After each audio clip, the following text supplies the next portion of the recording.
नमस्कार, आप देख रहे हैं टीपीवी न्यूज और मैं हूं आपके साथ आयुषी महर्षि। बुलेटिन की शुरुआत करेंगे इस वक्त की बड़ी खबरों के साथ। केंद्रीय मंत्री अर्जुन राम मेघवाल बीकानेर के दौरे पर रहे, जहां उन्होंने जिला कलेक्टर में दिशा की विशेष बैठक में हिस्सा लिया और सरकारी योजनाओं और विकास से जुड़े मुद्दों पर भी चर्चा की। वहीं इस मौके पर मीडिया से बात करते हुए मंत्री ने प्रदेश सरकार और सीएम अशोक गहलोत पर जमकर निशाना साधा।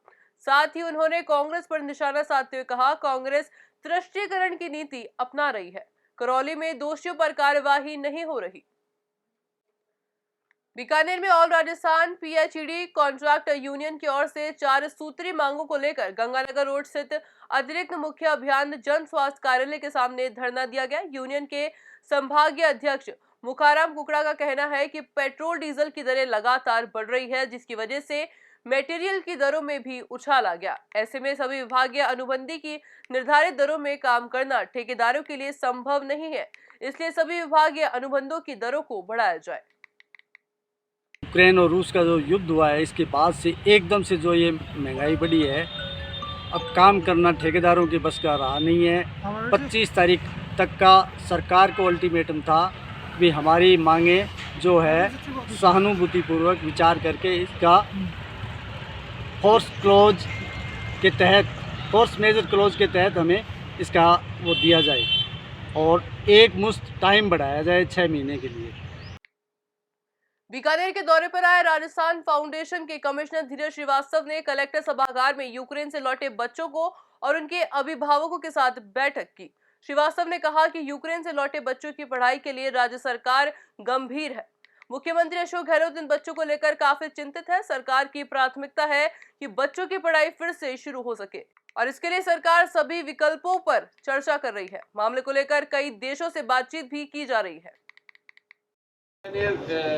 प्रवास के दौरान जो हमारे राजस्थान के स्टूडेंट्स जो यूक्रेन से लौट के आए थे, उनके भविष्य और आगे की पढ़ाई की संभावनाओं को लेकर के जो माननीय मुख्यमंत्री जी की चिंता है और किस तरीके से हम लोग इनको और आगे मदद करें, इस बारे में एक चर्चा हमने इनसे पेरेंट्स के साथ में और स्टूडेंट्स के साथ में रखी। आपको मालूम है कि उस पूरे घटनाक्रम के दौरान जो मुख्यमंत्री जी की संवेदना और एक अभिभावक की भूमिका जो उन्होंने रखी, जिसमें हम थे। बूंदी जिले के नैनवा में मीणा समाज ने आराध्य देवी के स्थान पर अवैध अतिक्रमण को हटाने की मांग को लेकर नैनवा एसडीएम को ज्ञापन सौंपा है। ज्ञापन में आरोप लगाया कि मीणा समाज की आराध्य देवी के स्थान पर कुछ लोगों ने अवैध कब्जा कर रखा है।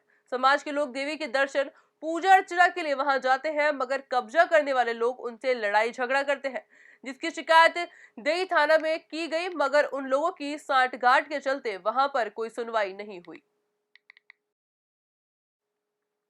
कोटा शहर के महावीर नगर के जलदाय विभाग के खाली स्थान पर क्रिकेट खेलते बच्चों पर 4 कुत्तों ने हमला कर दिया, जिस कारण बच्चा गंभीर रूप से घायल हो गया, जिसे तुरंत निजी नर्सिंग होम में इलाज के लिए ले जाया गया। वहीं डॉक्टर बीएल गोचार ने बताया कि बच्चे को कुत्ते ने बुरी तरह नोचा है, उसके सिर में भी घाव है।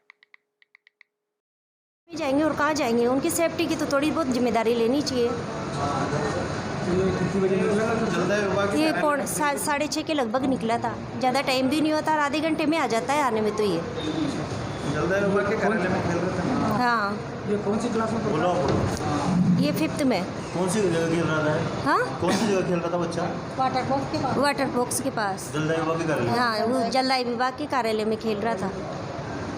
नाम बता दीजिए आपका। मैं कृष्णा राठौर। मैं डॉक्टर बीएल गोचर, मेरा यहाँ पे अनुराग नर्सिंग होम है महावीर नगर 3rd में। यहाँ पर एक बच्चे को 5-6 व्यक्ति लेके आए थे, जिसको कुत्तों ने काटा हुआ था। उसके dog bite grade 3rd degree है। उसके सिर में ही बाइट थी, सिर में 3 घाव है बड़े बड़े, उनमें लूज स्टिचेस लगा दिए गए। उसके बैक में बाइट है, लेफ्ट अपर आर्म में बाइट है और लेफ्ट थाई में बाइट है। अगर इसका टाइम पे इलाज नहीं हो तो बहुत डेंजरस है, बच्चे की मौत भी हो सकती है। सर, कुल कितने घाव हैं बच्चे के शरीर पे? कम से कम 40 घाव तो होंगे।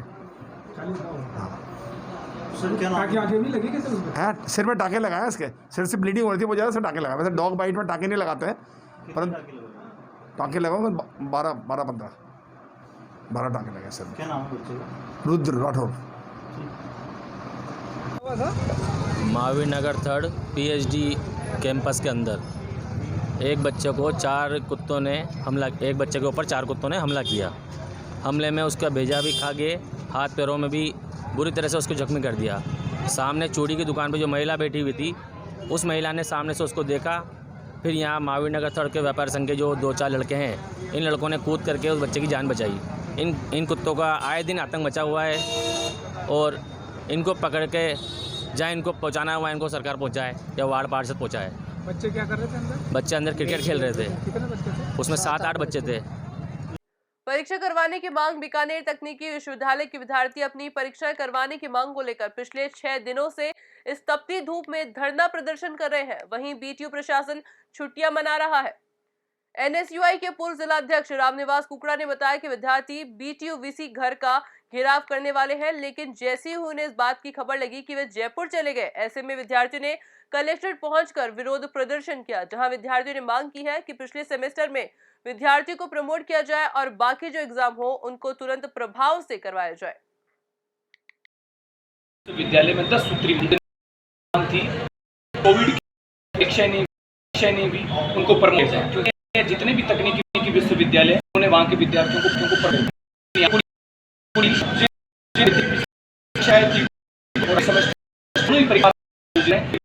विद्यार्थी की अभी की जो उनकी परीक्षा वो देने की आ रहे हैं, पिछली जो परीक्षा है उनमें उनको प्रमोट किए जाए। उसको लेकर आज से 6 दिन पूर्व में बीकानेर तकनीकी विश्वविद्यालय के आगे अनिश्चितकालीन हड़ताल शुरू हुई। मुख्य द्वार बंद करके पहले दिन कुलपति आकर विद्यार्थियों को गाड़ी के नीचे कुचलने की बात करते हैं और ये साबित करते हैं कि उनको विद्यार्थियों की बिल्कुल भी परवाह नहीं। दूसरे दिन विश्वविद्यालय द्वारा आदेश जारी कर दिया जाता है कि अनिश्चितकाल तक विश्वविद्यालय बंद है।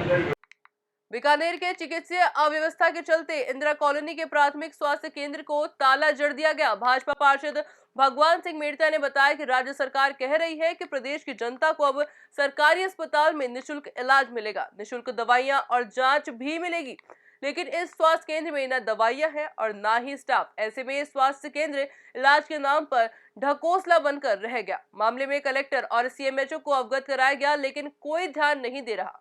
उन्होंने कहा कि जब तक पूरी सुविधा उपलब्ध नहीं करवाई जाती तब तक ताला नहीं खोला जाएगा। सिंह जी, बीकानेर संभाग केंद्र के अंदर दुर्भाग्य है इस राजस्थान सरकार का कि एक प्राथमिक स्वास्थ्य केंद्र के अंदर पिछले 1 साल से अस्थायी डॉक्टर है। ANM की 5 पोस्ट है, मात्र 1 ANM है, GNM है नहीं, दवाइयाँ देने के लिए फार्मासिस्ट नहीं है और जांच करवाने के लिए संभाग के सबसे बड़े हॉस्पिटल PBM में जाना पड़ता है। यहाँ पर लैब टेक्नीशियन तक नहीं है। हमने इस जिले के सबसे बड़े अधिकारी CMHO को, जिला कलेक्टर महोदय को बार बार अवगत कराया कि जो प्राथमिक स्वास्थ्य केंद्र है इसके ऊपर पर्याप्त स्टाफ दिया जाए, दवाइयाँ दी जाए।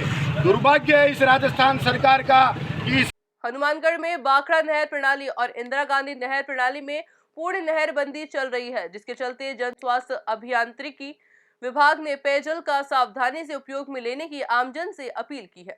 साथ ही बाखड़ा नहर प्रणाली में नहरों में पानी चलने के दौरान किसानों में मोघे बंद रखने की अपील की गई, जिससे पेयजल के लिए भंडारण किया जा सके। तो चलिए फिलहाल बुलेटिन में सिर्फ इतना ही। इसी तरह के लेटेस्ट अपडेट के लिए देखते रहिए TPV न्यूज। नमस्कार।